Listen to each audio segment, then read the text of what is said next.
$1,400 fourth stimulus check in 2024 for Social Security, including retirement, disability, SSDI, survivors, SSI, VA, RRB, low income, and no income. Really? Is that how much? That's a great question and exactly what I want to focus on for you right here in the video. Let's get right into it. All right, now in this video, I do want to discuss the details of a new report that was just released, specifically focusing on $1,400 fourth stimulus checks in 2024 for a highly focused group of American people, including about 110 million Americans versus the 334 million people that reside right here in the United States. Now, the report goes on to show just how effective this approach would actually be to avoid inflation and to get money into the economy very quickly, which is the point of stimulus checks versus the broad stimulus checks that we saw a couple years ago back in 2020 and 2021 that went out to about 85% of the population,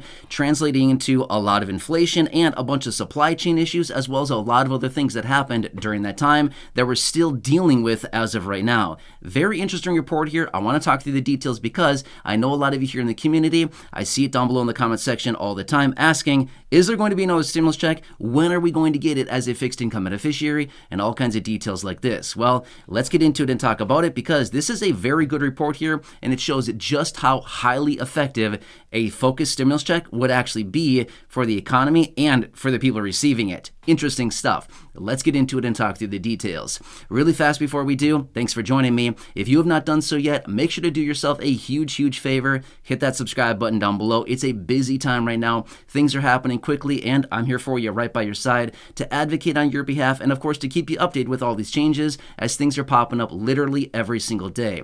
Also, do me a huge favor, down below in the comment section, leave a comment down there and let me know what can I do to better serve you, what can I do to better provide value for you, what can I do to continue advocating on your behalf. Now, obviously, I'm going to continue to keep you updated in videos like this every day of what's going on, but seriously, let me know what I can do for you. I'm here for you. It's been my promise, my dedication, and as always, that will continue. So again, thank you so much. I appreciate it. Subscribe down below, and I look forward to reading your comments down below as well, and let's get into it and talk about the details of this report. All right, so let me give you the numbers behind all this because this is actually very interesting stuff, okay? All right, so as of right now, as I mentioned earlier, there's about 334 million people in the United States. That's the population of the entire country as of right now. Now, obviously, it's not exactly 334 million, but it's it's right around that number. Anyway, they continue to find that low-income people, generally with an income below $40,000, which encompasses about 110 million people, encompassing fixed income beneficiaries, low-income people like this, it's about 1/3 of our population that has an income below this threshold, about the $40,000 a year, give or take a little bit, but around there, okay? Now, here's what they continue to find. Remember over the last few years here, 2020, early 2020, late 2020, early 2021, we got stimulus checks. Those checks went out to about 85% of the population. It's a lot of people, remember. All those stimulus checks collectively cost a little bit under $900 billion. Almost $1 trillion worth of stimulus checks that went out. That's a lot of money, right? Well, remember, we got all this inflation. In fact, we're still dealing with some of that inflation now, okay? Now, here's the thing. As a result of that, they continue to find, but wait, we don't really need to send out checks to 85% of the population, right? They really don't need to, okay? We've talked about the details of this before in many other videos.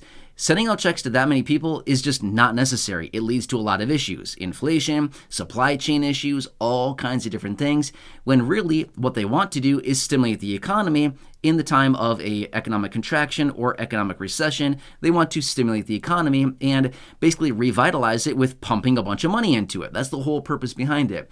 But here's what they continue to find. With all these studies that are out there, they continue to find that low-income people, according to the reports here, about 110 million people or so, give or take, about 1/3 of our population, spends money quickly. When they get it, they'll spend the money quickly, and they will inject it into the economy. In other words, stimulate the economy and have the same stimulative effect on the economy as giving money broadly to 85% of the population. Because so many people, when they got stimulus checks over the last few years, saved it, paid down bills, put it toward their credit cards, all kinds of stuff like this. Well, that is not stimulative, but rather it is paying down debt. But don't get me wrong. I'm a huge proponent of paying down credit cards and stuff like that because it can get very expensive paying huge interest rates and stuff like that. So don't get me wrong. I just want to make that very clear. Paying down a credit card balance is definitely not a bad idea, okay? But anyway, we can talk about all that in a separate video. But they continue to find this. So going forward, they found, hey, what could we do to mitigate some of the risk of injecting all this money and then having inflation and supply chain issues? What could we do to mitigate all of this going forward? Here's what they found. If we only send out checks to the lowest income people, we know that they're going to spend it quickly. They're likely not going to spend it to pay down debts, but rather they're going to buy and use it on necessities. Clothing, food, shelter, transportation, gas, all the things that stimulate the economy without leading toward supply chain issues. See what I'm saying here? So what they continue to find is that sending money out to about a third of the population, give or take a little bit, about 110 million people that fall into this category of low income or fixed income would actually give us the same stimulative effect of sending out nearly $900 billion to 85% of the population, and it would avoid all these other things negatively like supply chain issues, inflation, like I just said, right? Now get this. Remember, I said that those stimulus checks during 2020 and 2021 cost almost $900 billion. That's a lot of money, okay? However, here's what they found. Continuing to send out $1,400 checks to 1/3 of the population, 110 million people across the country, would only cost $154 billion. That's it. $154 billion for about 110 million people versus, 85% of the population, which was just under 300 million people. It's a huge difference, right? $900 billion versus $154 billion.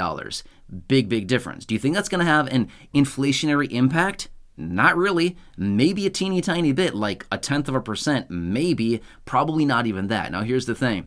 Lawmakers, they pass $100 billion packages all the time. It is not a big deal. They do stuff like this all the time. So for lawmakers to get something like this done would honestly not be that hard. They pass huge packages constantly. So $154 billion would not even be that big of a deal. Okay, let's just say that the economy is in such a situation that it needs more than just a $1,400 check one time for this group of people. Okay, fine. Let's just say they double it up and say they do 2 checks, $1,400 a piece at, 2 checks for all these people. Okay, fine. Now they've spent $308 billion. Still a far cry from the nearly $900 billion that they sent out between 2020 and 2021. Get what I'm saying here? And again, this is all mitigating all of the other things that we've talked about, inflation, supply chain, all kinds of stuff like this. And then what it does too is it highly focuses that money on stimulating the economy for goods and services, whereas what that money is supposed to do, rather than paying down debts and credit cards and mortgages and all kinds of stuff like that we've talked about. So you kind of get the point here. Interesting stuff here, but no shock. Here's why.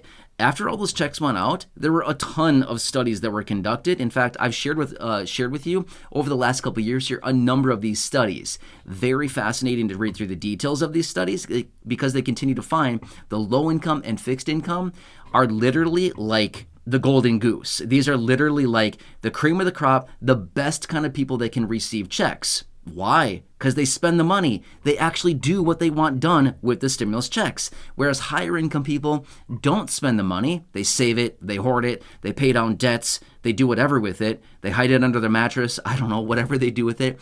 But they continue to find that these higher income people do not follow through with what they actually want done with stimulus checks. They want it spent. That's the whole purpose of a stimulus check, to stimulate the economy. Like they're officially called, EIP, Economic Impact Payments, to impact the economy, right? But when somebody hoards the money, when they save it, when they pay down a credit card bill, when they pay down a mortgage, something like this, or they put it under their mattress, that is not stimulative at all. It has no effect on the economy. That's not what they want. They want it to go toward stimulating, buying goods and services, and they know low income and fixed income do exactly that. Not bad, right? So anyway, want to bring this to your attention. This is very interesting stuff out there. Again, I get very fascinated by this because I like studies like this. It shows us the reality of what's actually going on and where the money should flow next time. You see what I'm saying here? It's like clear as day. Or I don't know. I was trying to think of a better statement than that. It's very clear. It's very obvious what needs to be done next time. A broad stimulus check, Nope, don't need it. Not a broad one, a highly focused one for low income and fixed income. Yep, winner, winner. We've got some checks, right? So, I know.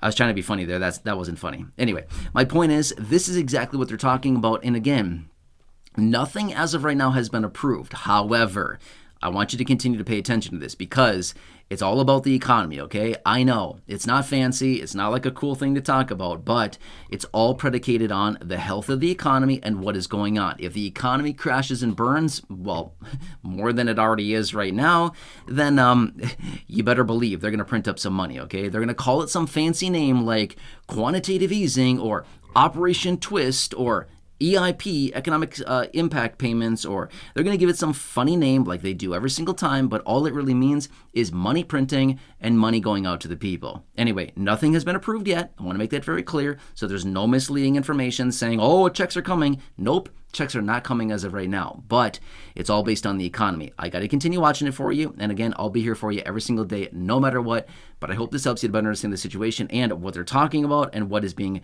mentioned out there as far as previous payments, things like that. So anyway, I find it fascinating. Maybe you do too. Either way, subscribe down below if you haven't done so yet. I'm here for you every single day. Leave that comment down below. Let me know what I can do to better serve you. Also, share the video with your friends from my social media. There's a share button right down below. Otherwise, that's about it. Enjoy your day. Go back and check out any of the other thousands and thousands of videos here on the channel. Enjoy your day. I'm here for you every single day, no matter what. I look forward to reading your comments down below. Have a good one. Take care, and catch you again later.